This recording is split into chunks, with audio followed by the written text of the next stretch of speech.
How are you? Good. I'll let my staff get settled. There's a lot of news today, so I look forward to taking your questions. Good to see you.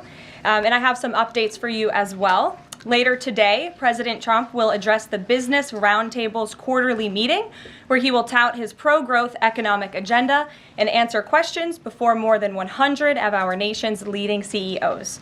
In fact, it's the largest attendance ever for this event because business leaders are so eager and encouraged by President Trump's return to Washington. This follows President Trump's roundtable yesterday with the Technology CEO Council here at the White House, where he met with key leaders in the technology industry. And last night, President Trump also held an official swearing-in ceremony in the Oval Office for Sean Curran, who is now the 28th Director of the United States Secret Service. Sean demonstrated unbelievable bravery under gunfire in Butler, Pennsylvania this past July when an assassin tried to kill President Trump. As someone who got to know Sean personally throughout the campaign last year, I can say unequivocally that there is nobody better suited for this important role. And following the confirmation of Labor Secretary Lori Chavez DeRomer last night, the Senate has now confirmed 21 of President Trump's well-qualified cabinet-level nominees, far outpacing the previous administration. And looking ahead, tomorrow, the president will welcome the Taoiseach Micheál Martin of Ireland for the annual White House Shamrock ceremony. And Thursday, President Trump will welcome the NATO Secretary General for a working meeting and lunch. On the economy, February's jobs report was good news for America, particularly our manufacturing sector. The manufacturing sector gained 10,000 new jobs in just 1 month under President Trump. This rebound was led by the automobile sector, where we saw 9,000 new auto jobs created already. That is the most auto jobs added to the economy in 15 months. This was a complete turnaround from the Biden administration, where we were losing an average of 9,000 manufacturing jobs per month last year. Reuters is out with a report that a number of companies are now looking at expanding their presence or bringing their businesses into America because of President Trump's policies. And just moments ago, before coming out here, I saw another report by Reuters revealing that Merck has opened a $1 billion facility at its North Carolina site. This is just the latest pharmaceutical company to boost its U.S. manufacturing in lieu of President Trump's tariffs. This announcement follows Eli Lilly's plans to invest at least $27 billion to build 4 new manufacturing plants here in the United States.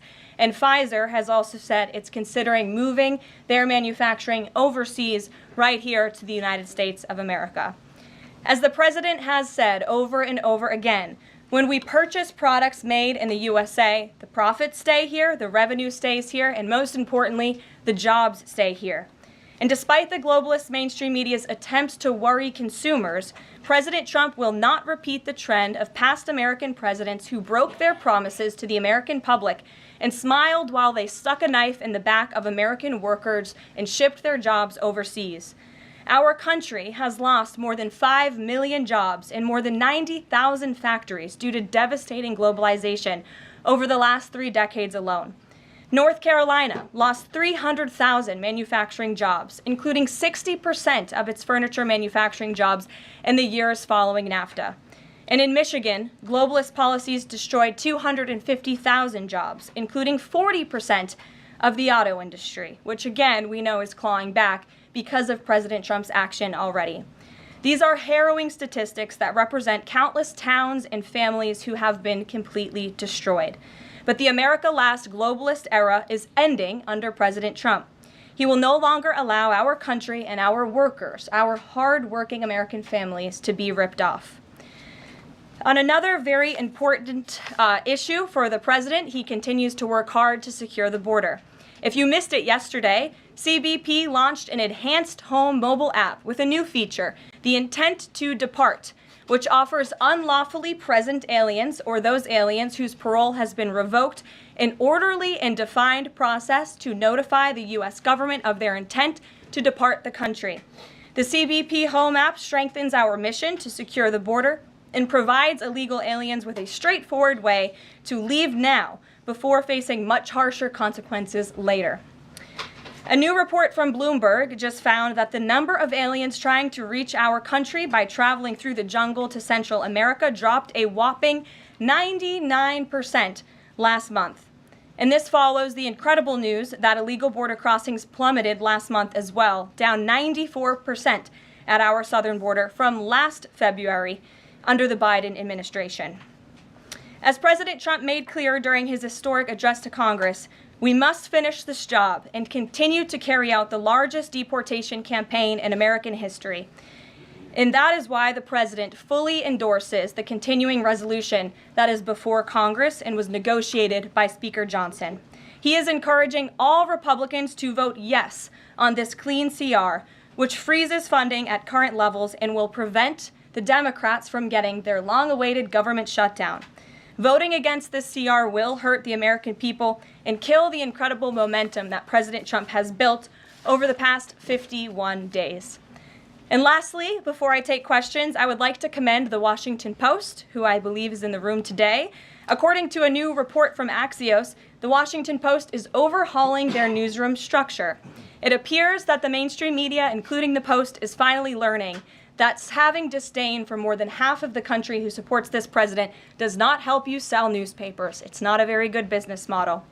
And that's why we have people in our new media seat. And today we have Sargar Anetti, who is the host of Breaking Points, a popular political YouTube news and podcast show that has racked up nearly 1 billion views on YouTube, several hundred million podcast downloads since its launch in June 2021. He's also a former member of the White House Correspondents Association, but is now a part of the thriving independent media. We're very happy to have you with us here today. Why don't you kick off our briefing? Thank you. Really appreciate you having me, Karoline. A couple of questions for you, if I may. First on the stock market. So currently it's the 25th anniversary today of the dot-com bubble crash. There's a lot of concern for a lot of Americans right now about the state of the economy. President Trump has refused to rule out a recession. Secretary Lutnick, however, has told us there will not be one. So can the White House just tell and assure Americans today that there's not going to be a recession? Well, there's a lot to unpack there. So let me start by saying that, first of all, when it comes to the stock market, the numbers that we see today, the numbers we saw yesterday, the numbers we'll see tomorrow are a snapshot of a moment in time. And as President Trump has said, and I'm here to echo the remarks of this president of this White House, we are in a period of economic transition. We are in a period of transition from the mess that was created under Joe Biden in the previous administration. Joe Biden left this country in an economic disaster. Several statistics to point out. The delinquency rate on credit card loans increased 63% under Joe Biden, hitting a near 12-year high.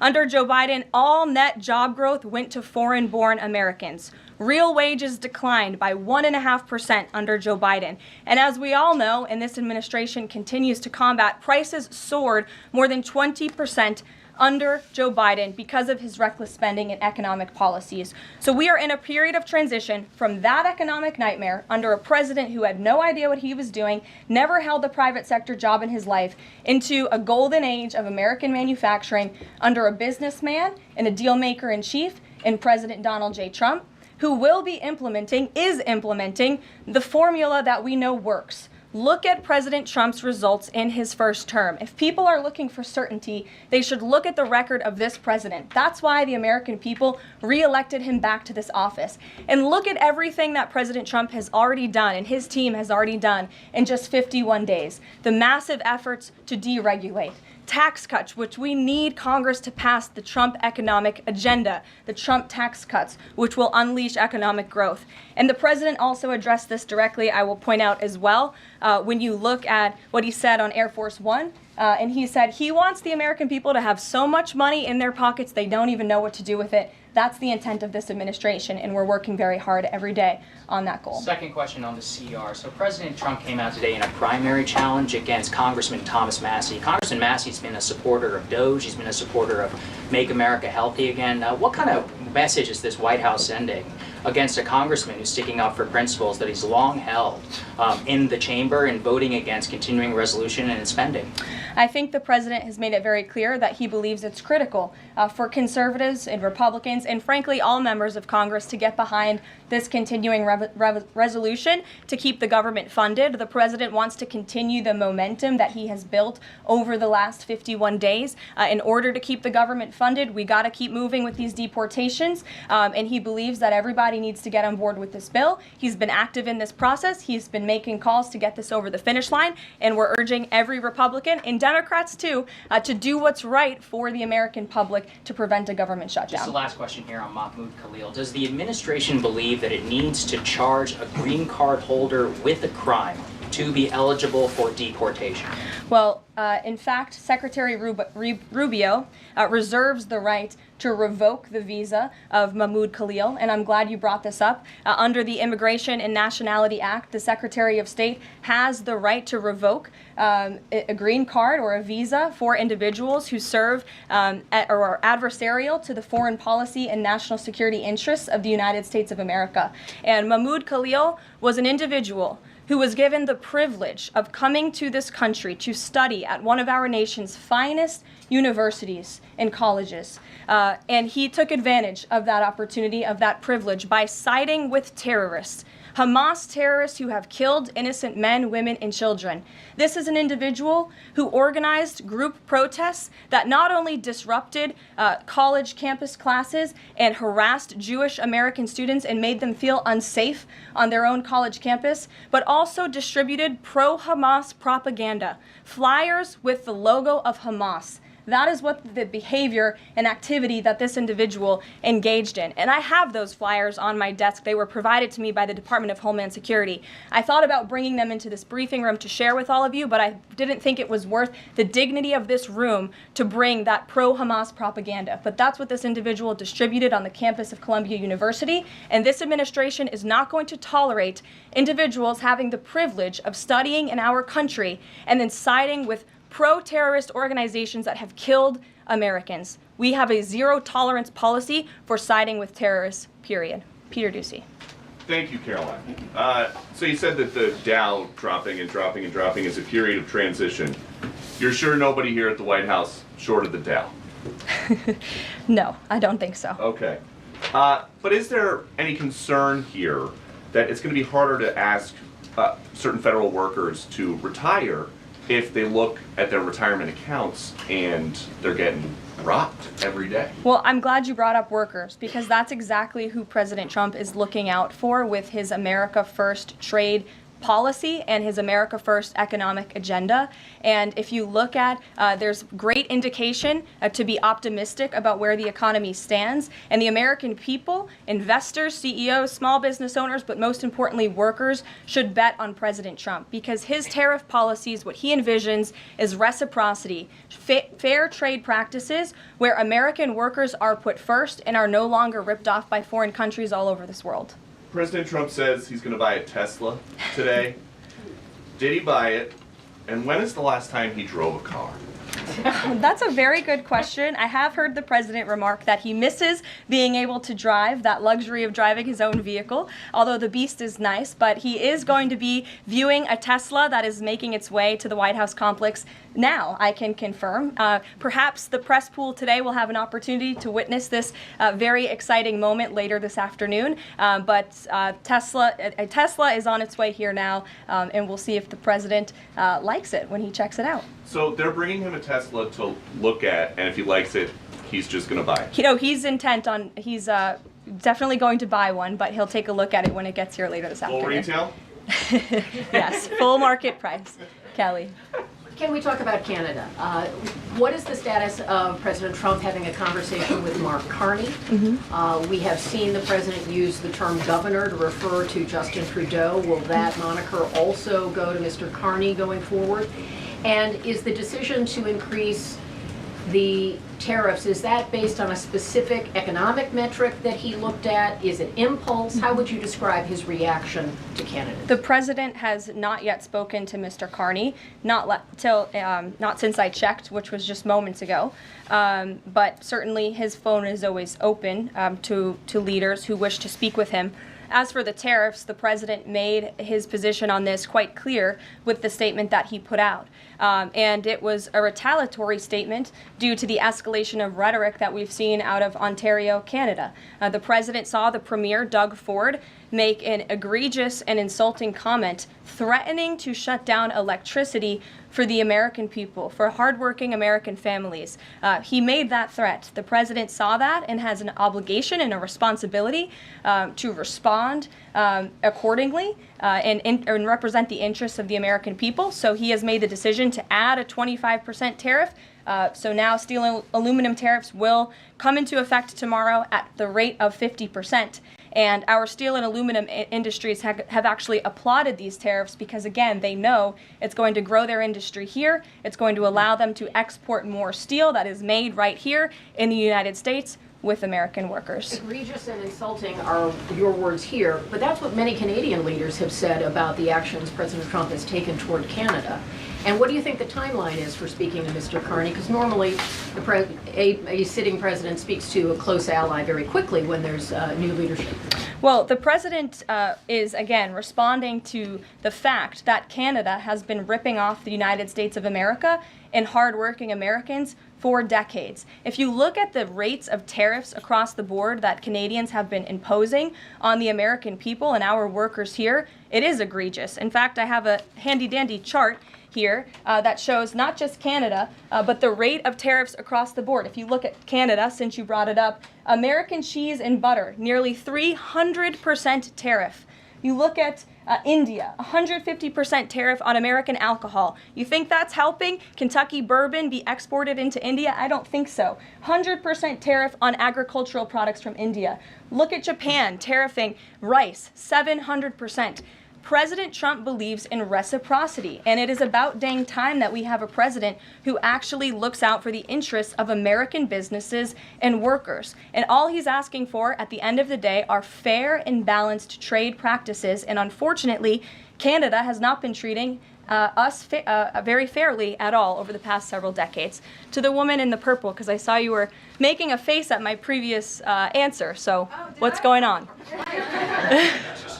Actually, I have a couple of questions. At the core of pro-Palestinian protests on college campuses and elsewhere is a demand to end the war in Gaza, a goal that this administration actually supports and has pursued. So why has this not been acknowledged or highlighted even? Because these colleges and these protests have again put out Hamas propaganda. The flyers that have been distributed call for violence. The flyers that have been distributed have the logo of an organization that has held Americans hostage, that murdered innocent babies, that murdered men, women, and children. They are a designated foreign terrorist organization, and we are not going to tolerate non-citizens, foreigners who come here on a visa engaging in such behavior, siding with terrorists. And the Secretary of State reserves the authority to revoke the green card or the visa of an individual who serves as an actually, it says right here, reasonable grounds to believe that the alien's presence or activities in the United States would have potentially serious adverse foreign policy consequences to the United States. And I think siding with Hamas makes that quite clear. Secretary Rubio exercised that authority, and we fully believe that we are going to move forward with more arrests, as President Trump previewed in his statement yesterday. Ed. Yeah, thanks. Go ahead. So are there conversations between the administration and the Canadians going on over this tariff? Because the Ontario Premier says the next step is to cut off electricity to the U.S. And the president put out a statement after seeing those comments and said that it would be there would be grave consequences imposed on Canada if they think about shutting off electricity for the United States of America and our citizens. And the president is also determined to ensure that we are depending on American electricity, not the electricity production of foreign nations, including our allies in Canada. As for conversations, there is continued correspondence between the president's team, particularly Secretary Lutnick, and the Canadians as well. And in the market reaction, how do you sell to the American people then, after they're looking at what's happening in the markets this week, and say that the tariff policy long term is something good? Well, just think about what the tariff policy long-term will do for our country. I think many of us probably grew up in small towns. I know at least I did, and the main street in my small town looks a heck of a lot worse than it probably did decades ago before I was alive. At least my parents and grandparents tell me so. And I know many Americans feel that same way. What the president envisions for this country is for the United States of America to be a manufacturing superpower, where there are American factories and businesses owned by Americans, producing goods that we are exporting to the rest of the world. Those revenues will stay here. It will increase wages for people here in our great country. It will ensure our national security, and it will boost the morale of the American people to have thriving industries again. Think about Detroit, Michigan. Think about North Carolina, as I mentioned, that used to have a thriving furniture industry that no longer exists because of the globalist trade policies of previous and past administrations. And the American people gave the president a tremendous opportunity to restore American greatness and restore our manufacturing dominance, and he's intent on doing just that. John. Thanks, Caroline. Two questions for you. First, on the CR, you put up on the screen the president's message to Republicans to support this continuing resolution. Is there outreach to Democrats? Because what we've seen since the beginning of the fiscal year is that in order to get a continuing resolution, you need bipartisan support and you need compromise. Well, right now, we are focused on House Republicans and on the House, because that's the first step, as you know, John. And so the president has engaged in correspondence with House Republicans, whipping votes and getting them to a yes, which I understand has been pretty successful this morning thus far. And so, again, the president is encouraging Republicans especially, but again, as I said, all members of Congress to vote to continue funding this government so we can continue the business of the American people, which elected President Trump to do. And then on financial markets, we've seen this decline yesterday, we see it today as well. It seems that the read on the president's policies is one in which they do not have confidence in his trade tariffs policy. They do not have confidence in what the president said to Fox News over the weekend, that he didn't rule out the idea of a recession. What is your read in terms of the decline that we've seen over the last week and a half in financial markets? Well, I think there's actually a lot of reason to be confident, and many people do feel confident. Just look at the nearly $2 trillion in private investment that this president has secured. Look at the comments made by the CEO of Apple, one of the biggest companies in this world, who said that he is bullish on the future of American innovation under the leadership of President Trump. Look at CEO confidence. According to the Conference Board measure of CEO confidence, in Q1 2025, under the leadership of this president, it jumped to its highest level in 3 years, from cautious optimism to confident optimism. If you, again, look at the $2 trillion in investments from some of the biggest companies in the world, look at the jobs report last Friday, as I also cited in my opening remarks. Fox Business reported that Trump sees a manufacturing boom in first full jobs report of his second term. Look at the auto jobs that have already poured back into America. We added 9,000 new auto jobs. Those are sticky jobs. Those are good paying jobs. That's 9,000 American families who will now be able to live the American dream because of the policies of this administration. You also look at small business optimism. The NFIB put out a report this morning. Small business optimism continues to be far higher than it ever was under the previous administration. There's a lot of reason to be optimistic. And again, the American people, CEOs and people on Wall Street and on Main Street should bet on this president. He is a deal maker, he is a businessman, and he's doing what's right for our country. He wants to restore wealth to the United States of America. Michael, good to see you. Hey, Caroline, thank you. Two questions, if I may. Will the administration be providing any relief to states affected by the Ontario power tariff? Well, the president has made it very clear that Canada would be very wise not to shut off electricity for the American people, and we hope that that does not happen. As for what would happen if that does take place, I'll leave it to the president to make those decisions. Does President Trump share the Justice Department's concern over rising egg prices and possible collusion of big egg? Well, we definitely We definitely do share the concerns of the American people when it comes to the price of eggs. However, good news, the average cost of a dozen eggs is actually down since Secretary Rollins and President Trump announced their plan. It's down $1.85. So that's good news on the cost of eggs. And as we know, under the Biden administration, egg prices went up 22%. This is another example of an economic mess that President Trump inherited, and the Secretary of Agriculture and the President are focused on fixing it. Secretary Rollins put out a 4-point plan rather, to address this crisis, and she has been honest and realistic with the American people, as this administration always is. It will take about 3 to 6 months to get the egg supply back to where it should be, but she's focused, and this administration is focused on doing that every day. Karen. Thanks, Caroline. Just back on the markets, you said that what we're seeing this week right now on Wall Street is a snapshot of a moment in time. But does the president think he bears any responsibility for the turmoil in the stock market this week? Look, the president is unwavering in his commitment to restore American manufacturing and global dominance, and I think he doubled down on that this morning with his new statement and the tariffs that will be implemented tomorrow on steel and aluminum. And he has said recently he's not looking at the market. He said you can't really watch the stock market, but all of the gains since Election Day have been erased in the S&P 500. At what point, how far do stocks have to fall before the president considers it a factor and changes course? Again, as I just said, the president will look out for Wall Street and for Main Street, just like he did in his first term, and people on Wall Street and Main Street should bet on this president. He's doing what's right for this country. Nick, good to see you. Good to see you too. Thank you, Caroline. So, is the president prepared, like what we saw with Congressman Massey, to pressure other Republican lawmakers into supporting this continuing resolution? Well, he is very much, as I said, engaged in this process. He's been making calls to lawmakers on Capitol Hill, and I think his statements against Congressman Massey speak for themselves, and I will let the president put out any additional statements if he chooses to, but he fully expects all House Republicans to vote for this continuing resolution. And just to follow up, can we start to anticipate seeing more of the president weighing in on upcoming 2026 races like we saw this morning? I'm not sure about that. I'm not even sure if I'm allowed to speak about that from this podium. I would check in with our outside political team for guidance on future races and the president's involvement. Elena. Thank you. I wanted to ask about some comments Elon Musk made yesterday. He said that there is $500 to $700 billion in waste and fraud and entitlement spending. He called it, quote, the big one to eliminate. Earlier this month, he also referred to Social Security as a Ponzi scheme.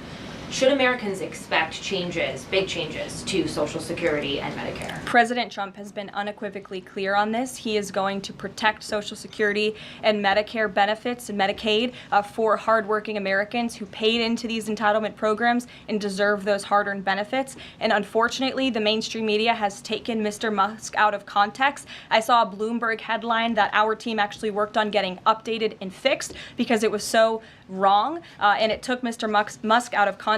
What he was specifically referring to cutting was the waste and the fraud and abuse that does exist in these programs. According to an IG report from the Social Security Administration, there's more than $70 billion of fraud in the Social Security program alone that we know of. And so the president will continue to protect these programs for hard-working Americans, and actually cutting the waste, fraud, and abuse out of these programs will protect it for hardworking Americans. Okay, respectfully, he said around $500 to $700 billion. There was no evidence to claim that, and also if that is the case, that would represent more than a third of what Social Security paid out last year, maybe 20% of Social Security and Medicare. Again, if you read his full quote, he said, "We think," so it's an estimate based on what he's seen. He's not saying definitively, he's saying that's what DOJ suspects and thinks. And that's exactly why DOJ was created, to ensure that we are investigating the fraudulent spending, the wasteful abuse across our federal government. And I would remind everybody in this room that 77% of the American people support this effort by Elon Musk and DOJ to identify such waste, fraud, and abuse. Caroline. Go ahead. Thanks, Caroline. You're welcome. If we could just step back for a second. When President Trump last addressed the BRT when he was on the campaign trail, his big push was on tax cuts. He's going there today as he's proposing tax hikes in the form of tariffs. Not and true. I'm curious He's not for doing why that. he's prioritizing that over the tax cuts. He's actually not implementing tax hikes. Tariffs are a tax hike on foreign countries that, again, have been ripping us off. Tariffs are a tax cut for the American people, and the president is a staunch advocate of tax cuts. As you know, he campaigned on no taxes on tips, no taxes on overtime, no taxes on Social Security benefits. He is committed to all three of those things, and he expects Congress to pass them later this year. I'm sorry, have you ever paid a tariff? Because I have. That's They it. don't get charged on foreign companies, they get charged on the importers. And ultimately, when we have fair and balanced trade, which the American people have not seen in decades, as I said at the beginning, revenues will stay here, wages will go up, and our country will be made wealthy again. And I think it's insulting that you are trying to test my knowledge of economics and the decisions that this president has made. I'm now regret giving a question to the Associated Press. Mary, go ahead. Hey, Caroline. I have two, if that's okay. The first one was on Russia, Ukraine. I know Special Envoy Witkoff said yesterday that Zelensky apologized in his letter to Trump. Can you share any more about that letter and what else might be interesting from it that we don't know? Yes, the president did reference that letter, as you're saying, in his joint address to Congress. And I do have an update. As you know, Secretary of State Rubio and our National Security Advisor Mike Waltz have been negotiating with the Ukrainians today in Saudi. They will be providing a full readout of that meeting very soon. But I can assure you and everybody here and the American people that the news we've received from that meeting throughout the day and the president has been briefed on is positive. This meeting has been productive. I will let Secretary of State Rubio and our National Security Advisor speak to the specifics of what has taken place today when they are ready to do so when the meeting concludes. Lindsay, go ahead. Thank you, Caroline. Referring to Mahmoud Khalil, the president has said this is the first of many arrests like this. Does the administration have a rough estimate of how many arrests you're planning to make similar? I don't have an estimate. I do know that DHS, based on very good intel that they have gathered at the direction of the president's executive order, which made it very clear to the Department of Homeland Security that engaging, as I said, in anti-American, anti-Semitic, pro-Hamas protests will not be tolerated. So since the president signed that executive order and since Secretary of Known has taken the oath at DHS, they have been using intelligence to identify individuals on our nation's colleges and universities, on our college campuses, who have engaged in such behavior and activity, and especially illegal activity. And so I don't have a readout on how many arrests will come, but I do know that DHS is actively working on it.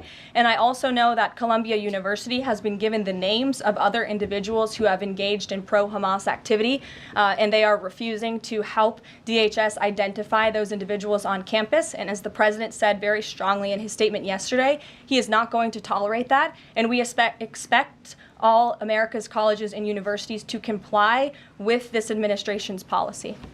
Jasmine.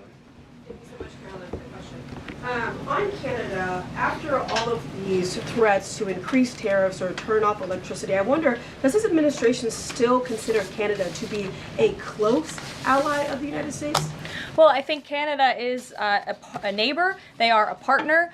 They have always been an ally. Perhaps they are becoming a competitor now. But as the president also laid out in his Truth Social post today, he believes that Canadians would benefit greatly from becoming the 51st state of the United States of America. And I actually looked into some of the research about the cost of living in Canada, and the cost of living is much higher than it is here in the United States of America. The average cost of a home in Canada is much higher.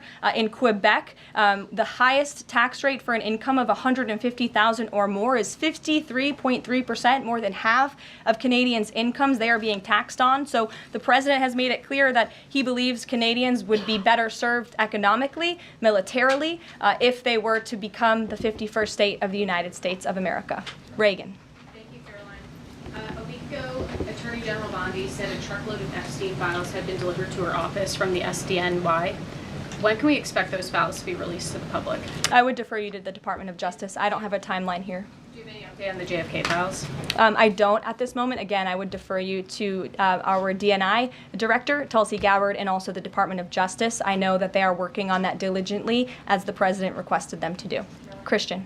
Thanks, Caroline. Two questions, since we've been talking about tariffs. Have there been any updates on standing up the External Revenue Service to collect revenue from that? Well, we need reciprocal tariffs to go into effect first, and as you know, the president will be rolling those out on April 2nd, and then the next start of that process is collecting that revenue to ultimately create the External Revenue Service, which Secretary Lutnick is working very hard on and is quite enthusiastic about, if you have noticed from his media interviews. Can the president do that through executive action, or will it require legislation? Well, the president already signed an executive order to direct the Secretary of Commerce to establish the External Revenue Service, or at least to identify ways in which it can be done. I would defer you to the Department of Commerce for more on specifics on that.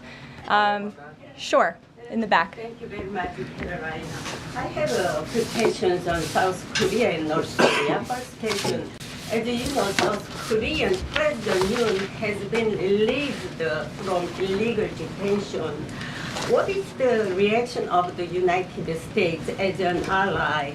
Is there a possibility of a summit with President Trump when President Yoon returns? Second question on North Korea. North Korea launched the several ballistic missiles into the west coast yesterday. What is the White House's reaction on this? Sure. Yes, I'll start with your question on North Korea.